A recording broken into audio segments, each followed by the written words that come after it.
This is a WKYT podcast. Hello, everyone, to a special episode of Conversations with Victor and possibly some Andrea. We'll see if I can get a hold of her later.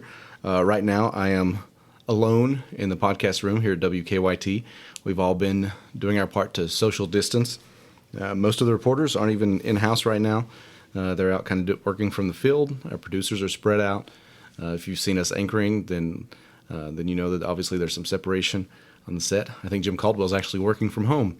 So a lot of changes being made, but we are all getting through this together. And I thought, something I've been enjoying doing to get through all this, I've been watching some TV. Surprise, surprise, I'm guessing a lot of you all have done that right now. Frozen 2 is out. So far, I've only had to watch it once. I say had to because I did not think it was as good as the first one. And it reminded me a lot of Moana. It was kind of derivative there. Anyway, so today I'm doing something. I'm making some chicken salad out of other parts of the chicken. So for Gray TV, we do kind of fun stuff within the company all the time. And one of the things they did for March Madness this year was they were doing a kind of an in-house contest where they had a list of TV shows. We would pick our favorite, and then they would insert them randomly into the bracket. And then those would be represented by a team in the NCAA tournament. And so then you could win something depending on if you picked your favorite show. So it's kind of fun for everybody to play along with that. Obviously, with what happened with the NCAA tournament, that didn't get to happen. But you know what I got here? I've got a bracket of, I believe, 64 TV shows, and I've got me. So what I'm going to do is I'm going to play out this bracket based on my personal favorites to determine the winner of the March Mayhem greatest TV show of all time, according to one man who hasn't seen several of these shows. So there you go. A few caveats there. And you know what? Let's get started. And again, these were all put in here randomly, they said. So, although some of these matchups, I have to wonder because they really have some stuff. Well, you'll see. You'll see. I'm going to try to just get through the first round today, and then we'll see how long it takes, and maybe we'll do the other ones later on. The first matchup, and again, I didn't put these shows on here, so some of my favorite shows may not even be on here. That's okay. Like right now, I've been watching My Hero Academia. It's an anime on Hulu. And my wife is tired of coming home to see me watching it. So it's on my phone now, and I've been watching it, on my lunch break and stuff. And let me tell you, when your coworkers walk by and see that you're a grown man watching a cartoon, sometimes you get some looks. All right, so the first matchup in the Eastern Conference looks like Twilight Zone versus All My Children. So I have a long history with All My Children. Growing up, my mom and I lived with my grandma, and Mama loved All My Children. All My Children and One Life to Live, those were her shows. Once General Hospital came on, she didn't care about that. We could turn that off, I could start watching cartoons. So this thing would happen every summer, because I'd stay home with grandma. I'd be like, oh my goodness, soaps are on. But then I'd start watching, and so by the time summer was over, and I had to go back to school, I'd be like, but what's going to happen with Todd? And so then I'd end up getting into it. So yes, All My Children. Erica Crane, was that her name? You all will correct me. Somebody will. Anyway, I'm still going Twilight Zone. I feel like culturally that is a lot more of a touchstone. You think about the Twilight Zone, the movie, and the little goblin on the wing. So I was a big fan of Twilight Zone.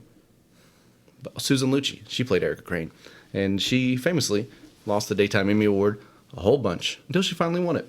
All right, so here we go. Let's mark in Twilight Zone. This also isn't set up very well for me since I'm left-handed, and the microphone's on the left. All right, up next, Fresh Prince of Bel-Air versus Miami Vice. Growing up, I always fashioned myself a bit of a Sonny Crockett. I was delusional, but that doesn't change the fact that I really enjoyed Miami Vice. But Fresh Prince of Bel-Air is my jam, so I'm going to pick Fresh Prince of Bel-Air. There was a very special episode where he met his father, who he hadn't seen in a long time, as a young boy who grew up without a dad. It was a very emotional episode. it's still now kind of one of those challenge things where people play it and dare you not to cry, and I fail every time. So anyway, yeah, there's my sad story, and here's Fresh Prince of Bel-Air. Moving to the next round. All right, up next, The Tonight Show versus Modern Family. So when Modern Family first started, I was a huge fan. I DVR'd it every week. I watched every episode. And I know this is the final season, but I want to say about halfway through, it got real bad. It was just not as good as it used to be. And The Tonight Show, it's had its ups, it's had its downs, but I think the current incarnation with Jimmy Fallon is very good. I think we're actually living in right now in a moment of excess good television. That's why whenever people are like, oh, you've never watched that, it's like, well, no, there's lots of stuff I'll probably never get around to watching. But right now, I'm going to go with The Tonight Show. I guess in all versions. If you think about Johnny Carson and Jay Leno, Jimmy Fallon, Conan O'Brien, briefly. All right, Tonight Show.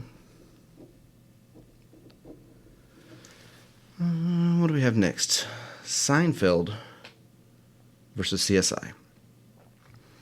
CSI, obviously a juggernaut. You have CSI Miami, CSI Las Vegas, CSI Outer Banks, New Jersey. Did they do CSI Campton? I can't remember. They had a lot of CSI. But I'm going Seinfeld because it has never failed to make me laugh. There we go. Seinfeld. Up next, Wheel of Fortune versus The Office.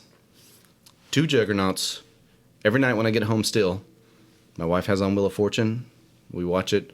To me, I feel like it's not as good as Jeopardy. Jeopardy's really my jam. But you can't deny the staying power of the wheel. I'm still going with The Office. It's one of my absolutely favorite shows of all time. Recently finished a rewatch. I'm going to say right now it's probably number one seed in this tournament. It's going to be difficult. But you never know. There are some other shows in here that could knock it off. We'll get more into The Office, I'm sure, as it makes its way through the tournament. Up next, Beverly Hills 90210 versus The Golden Girls. I'm going to tell you all some harsh truths you need to hear right now. Beverly Hills 90210 is garbage. It's just not that good of a show. You probably watched it when you were younger. If you go back and try to watch it now, does not hold up. Golden Girls, on the other hand, will stand the test of time as one of the greatest TV shows ever made. Oh no, I'm already noticing next round's going to be The Office versus The Golden Girls. Man, it's going to be a hard one. All right, but there we go. For now, I'm picking The Golden Girls. I dare you to watch that and not still enjoy it. As a child, I laughed. As an adult, I laugh. And there's actually a Funko strategy game where you can play as the Golden Girls, and you can combine it with other sets, so you can have like the dinosaurs from Jurassic Park fighting the Golden Girls. What a world we live in. All right, up next, Glee versus Gossip Girl. I'll be honest with you, I've never seen Gossip Girl. If it's your jam, good for you. It's not for me. Glee, I was really into when it first started. I was all about Don't Stop Believing. Like a lot of shows, the quality kind of dripped after a while. But I'm going with Glee. All right, up next, The Big Bang Theory versus Saved by the Bell. My wife really enjoys The Big Bang Theory. I've seen a Venn diagram before that I liked that said was kind of like Arrested Development was a show about stupid people for smart people. And The Big Bang Theory was kind of the inverse of that. Figure that out as you will. Here's the other thing I'll say about The Big Bang Theory. I think if they took the laugh track out, it would be funnier. Because it actually does have some pretty funny moments, some awkward comedy that I enjoy. But I feel like some of the punchlines are just literally like, here's a nerd thing. Ha, we all laugh. Whereas the awkward interpersonal relationships actually does offer some good comedy. So anyway, I'm going Big Bang Theory here, just because I would say by the bell growing up, but I think we can all be honest that it is also, like 90210, probably not a show that holds up. Just a little sip of water here. All right. Big Bang Theory, BBT. Murder, She Wrote versus The Blacklist. I'll go through this one pretty quick. Just going Murder, She Wrote here. Jessica Fletcher, still just a classic character. I know a lot of people like The Blacklist. For me, I don't know, a lot of those crime shows kind of run together. So there you go. Speaking of crime shows that run together, Law and Order SVU versus How to Get Away with Murder. Definitely have to go with SVU. Big Elliot Stabler fan. And Mariska Hargitay, however you say her name. Also a big Olivia Benson, I believe that's her name. Yeah, that's one of those shows. I don't care if you've seen it, how many times you've seen it. They're just so well produced. To me, they're kind of like a McDonald's hamburger, even if it's not the healthiest for me, even though I know they make millions of them that are all the same. They're still delicious. So I just think if you're going to watch a procedural show, you should probably watch the best one. And Law & Order SVU is right up there. All right, we have Vampire Diaries versus Chicago Fire. There's a whole Chicago genre. They have Chicago Fire and Chicago PD. I've never watched any of them. I did watch the first 4 seasons of the Vampire Diaries. I realize that's not the manliest thing to say, but you know what? I liked it. Ian Somerhalder was good on there after his turn on Lost. And so there we go. Up next, MASH versus The Simpsons. Two titans. MASH had one of the highest rated television shows of all time on their final episode. Yeah, there you go. But you know what? The Simpsons is on Disney Plus. I've started watching it again, and it is an all-timer. This is a tough matchup in the first round to have those two going against each other. I'm still going with The Simpsons. I realize I probably upset some people here, but that's what's going. Empire versus 60 Minutes. Those two shows don't really have a lot in common. I take that back. I did watch the first few episodes of Empire. It was very good, but 60 Minutes is an institution. You just think about all the good content they put out. That's tough. I'm going 60 Minutes. I also feel like as a journalist, I might lose my all credibility I had if I didn't send through 60 Minutes. All right, up next, Scandal versus The Incredible Hulk. I have not watched Scandal. I know that she solves a lot of problems and apparently has something to do involved with the president. But here, I watched The Incredible Hulk growing up, obviously. Big Marvel fan and nerd. That Hulk has been eclipsed by Mark Ruffalo. But I even enjoyed the TV movies whenever Thor and Daredevil showed up. So here we go. We're going with Hulk. All right, up next. Knight Rider versus WKRP in Cincinnati. So this is two titans of my childhood. And this is very tough because you think about Michael Knight. I had a Knight Rider big wheel. I'd pull the brake. I'd do a power slide. I would do the voice of Kit. It probably wasn't the most accurate thing.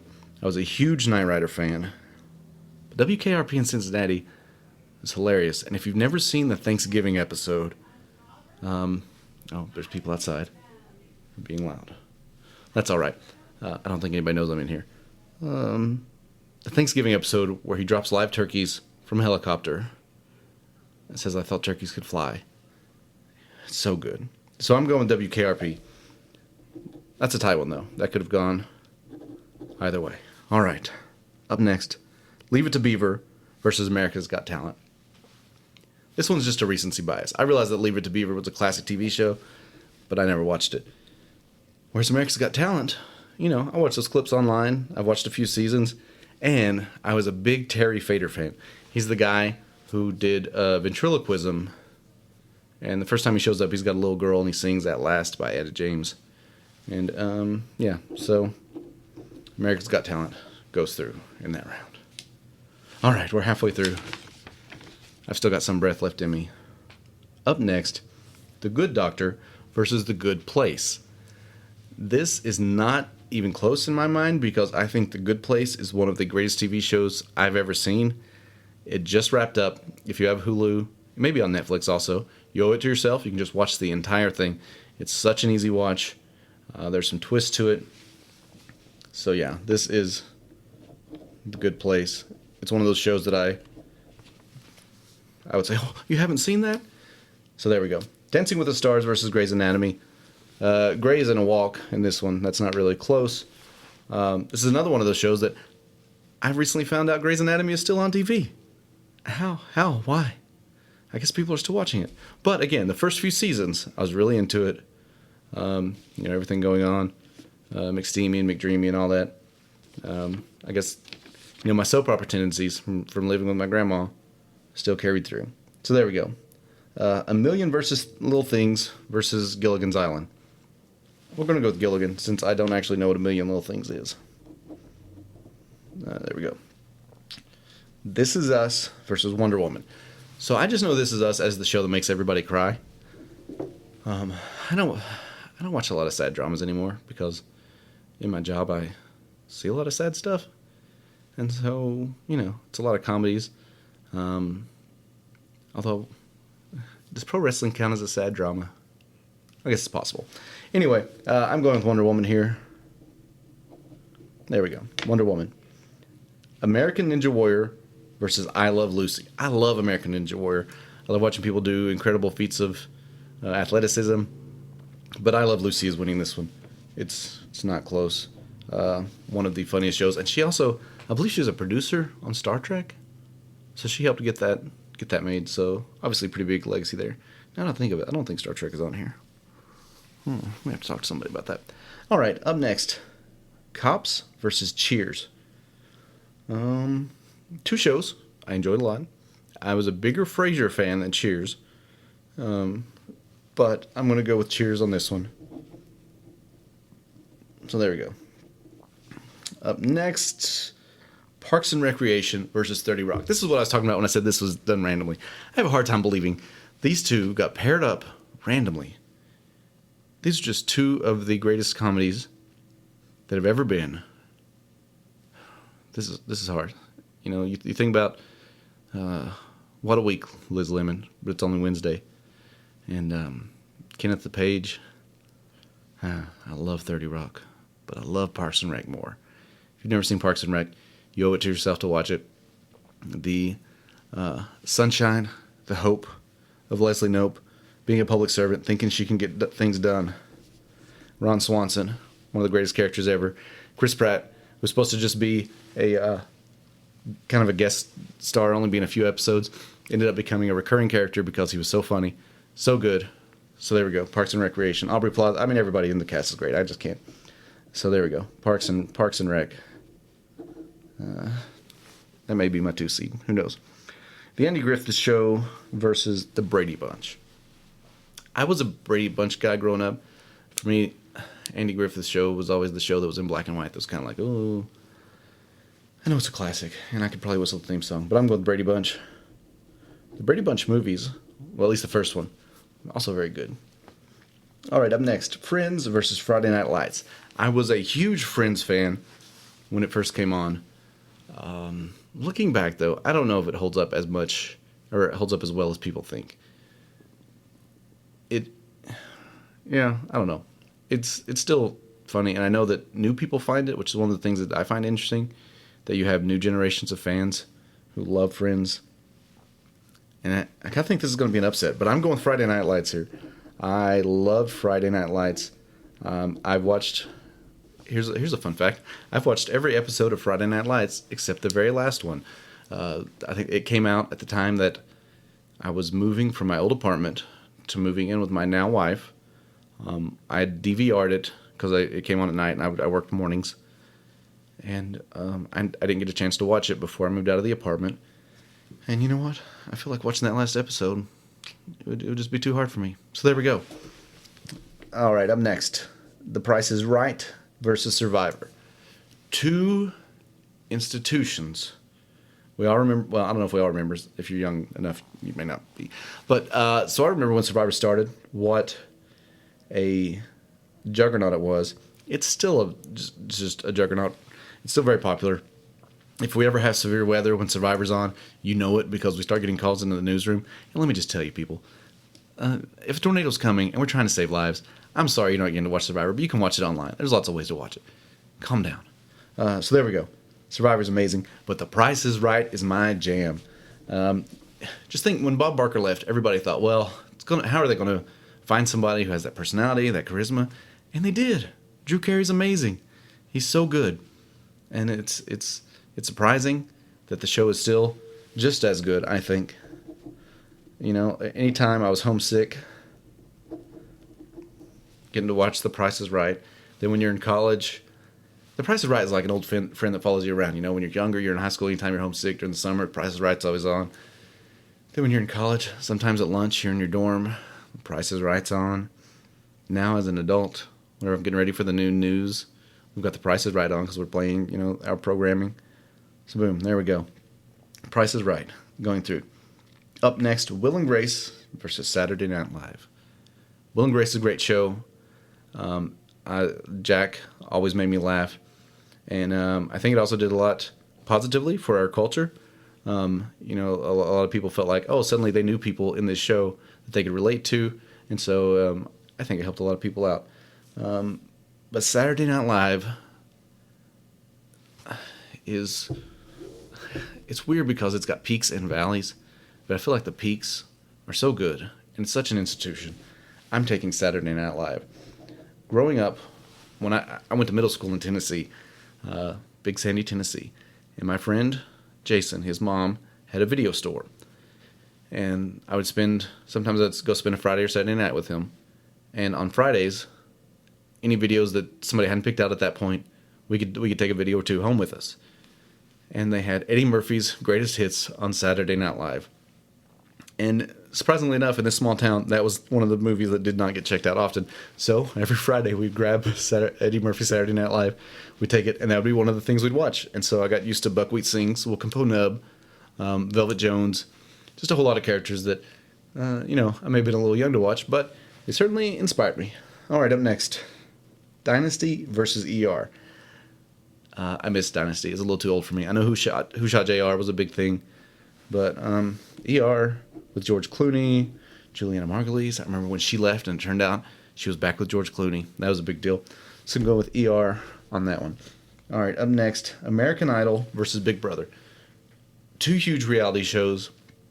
Big Brother is a show that I would say like every fifth season I'll watch. I just happen to catch it and it's like, I'm in on this one. I've definitely enjoyed it. But American Idol is my pick here.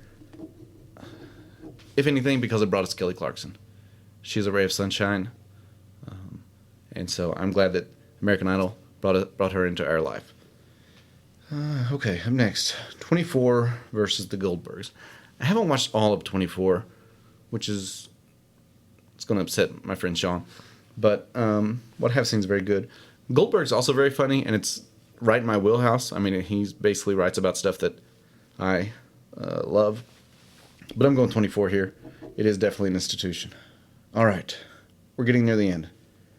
Dallas versus the West Wing. Oh, wait. Yeah, Dallas was Who Shot JR. If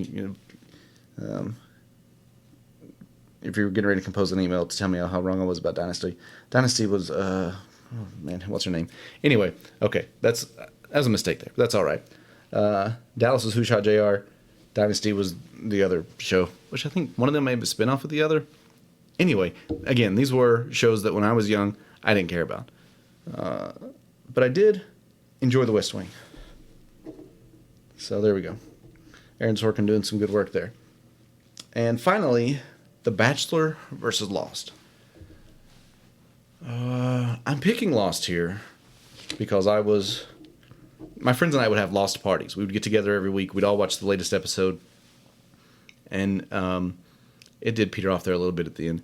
They obviously created questions they didn't have the answer to, which was a bit of a bummer. But overall, I loved Lost. The Bachelor's fine. I think it may be doing harm to the people on it. But that's a conversation for another day. So there we go. We've cut down our first round. Hopefully I'm able to come back next week sometime to put the rest of it together. We'll go through, we may do the whole thing because it obviously gets easier. I've cut out half the field at that point. So there we go. The people who made it through, Twilight Zone, Fresh Prince, okay, that's just a lot of them. You all heard what happened. I'm not going to do the whole thing. I'll tell you what I am going to do right now. I'm going to call Andrea Walker. I gave her a little bit of a heads up that this might be happening. And we will see if she's able to answer the phone. She may not. She may just shoot me down. And that's acceptable too. We've all got a lot going on.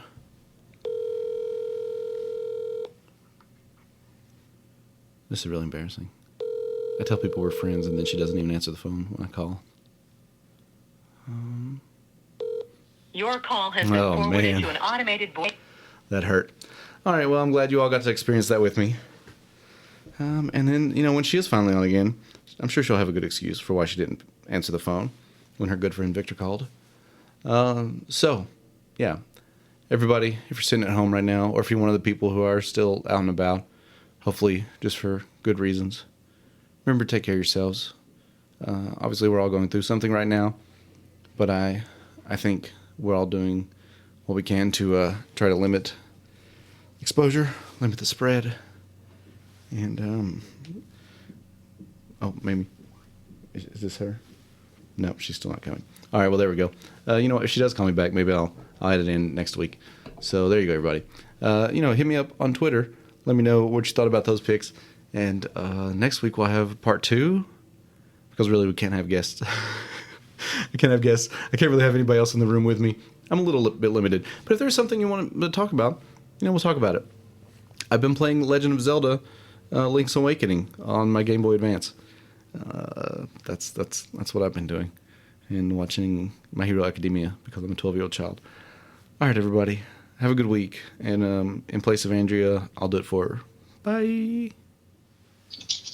Andrea, you called me back. I know it's a shock. What? I said I know it's shocking. It is shocking. For a second, I thought you rattled off an expletive, and I was like, well, I'm going to have to delete this part. Are you already? Yeah, I'm rolling. I'm recording. I've already, I went through, I guess I didn't tell you what I was doing ahead of time. I took the March Mayhem tournament that the station put together, and I'm doing it by myself. My favorite shows, one at a time. We're going to get through the entire tournament because I felt like it was a distraction. Your March tournament. The March Mayhem, the great TV, the tournaments with all. Oh, okay. Yeah, I gotcha. But yeah, I'm rolling right now because I was like, you know what, I need the content, and you'll have to walk me through it. Oh well, I'm doing it by myself, so you can listen to it. That's fine. You did it by yourself? Yeah. Well, I couldn't really have anybody in the room with me. True. Since we're all distancing. So I'm not going to keep you long. I know you've had a long day. You put together a great piece with Dick Gabriel all about what it's like for him to not have the NCAA tournament this year. Yeah, I mean it's such a weird year because there are no brackets to fill out.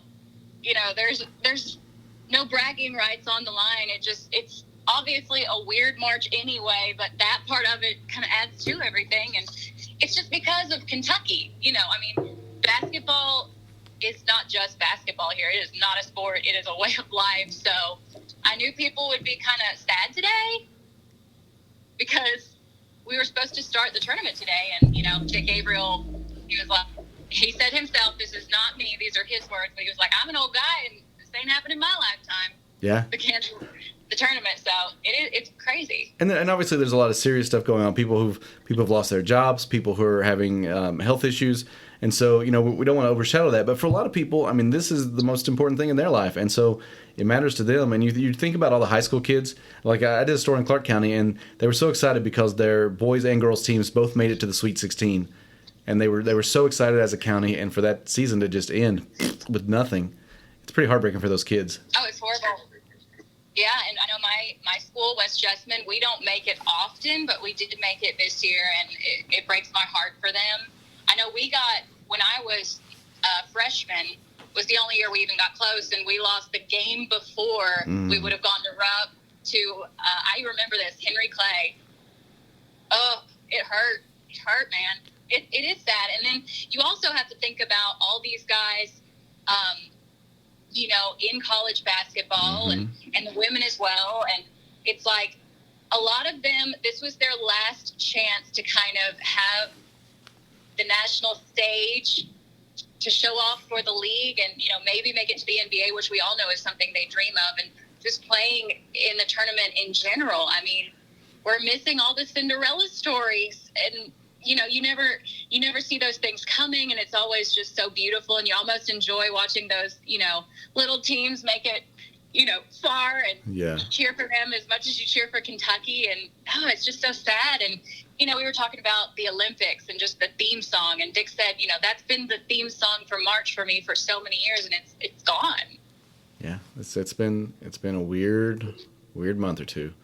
It has. But you're right about one thing. Like, I think it's really important right now to stay positive, and I've loved that Governor Beshear has even encouraged people to keep their sense of humor, because I think that's really good for your mental health, no doubt. And there are some nice things happening. I mean, we've been so divided for so long, and unfortunately, this is almost, I guess, what it took for us to come together and, help each other and just appreciate the fact that we're all human, Yeah, I think he's done a very good job of being a steady voice in all this. It was weird because the first time he held a press conference, it was scary. It's like, oh no, the governor's talking directly. What's going on?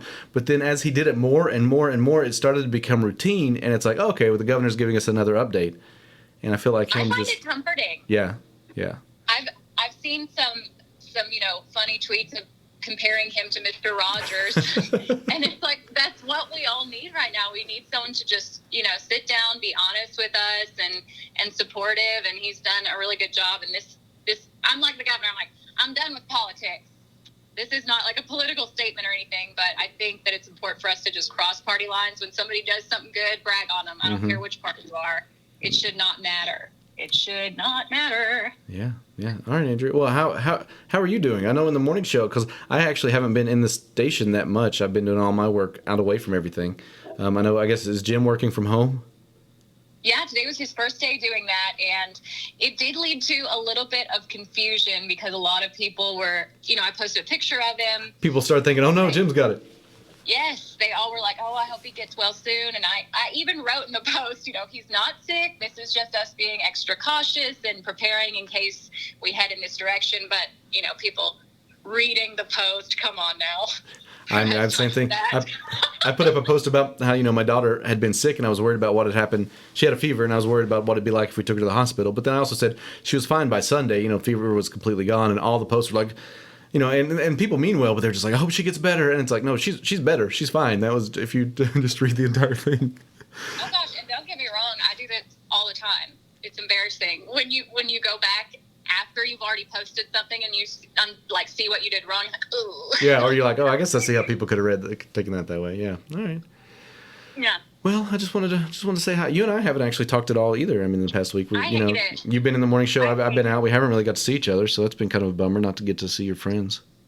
I know it does. It makes me really sad, but I will say I've always loved Dick Gabriel. Mm-hmm. He's one of my favorite people at the station. So catching up with him today was really fun, and oh my gosh, it's like he wrote my story for me with his sound bites. I'm like, you are a Jim. He did an interview knowing how to put together a story. So he just made it very easy for me. Still took me forever because I'm slow and I'm OCD, but it wasn't his fault. It does make it easy. And I appreciate you calling me back. And I know you didn't think I was going to. Well, here's the thing. But I know there are people who enjoy the podcast and wanted to hear from you and from us. And it's kind of nice to have some normalcy in your routine. And we haven't put one out in a week or two. And I just thought, it'd be nice to just have something down, Yeah. People have a lot of free time right now, so this would be a good thing to kind of catch up on some of our episodes. There you go. I had somebody message me on Twitter and say, hey, how are you doing? I enjoy your podcast, and I just want to say, how are you doing? I know things are tougher. And I messaged them back, and I said, this means a lot. Thank you. So, I love that. And then another thing, just to plug something else going on at the station, I thought this was a really cool idea. Jim and Chris Bailey are going to do a weather class for kids. That's nice. On Facebook. So, and I already had a few adults that were like, ooh, I love that. And the person who texted me was actually older, in her 70s, 80s. So they're like, I never wanted to stop learning. And, this is going to be something to distract me from everything. And seeing how creative people are getting, just learning to do their jobs in a different way, figuring out how to help people. And, if there is someone older in your neighborhood, just getting their groceries for them. Like, that is what's getting me through all this. It's wonderful. Yeah. You see the worst in people and you see the best in people. That's right. And, That's right. It's nice to highlight the best. So There we go. Well, Andrea, thanks for calling back. I'm done now with the podcast, so I'm going to say goodbye to everybody. Would you like to say anything? Bye.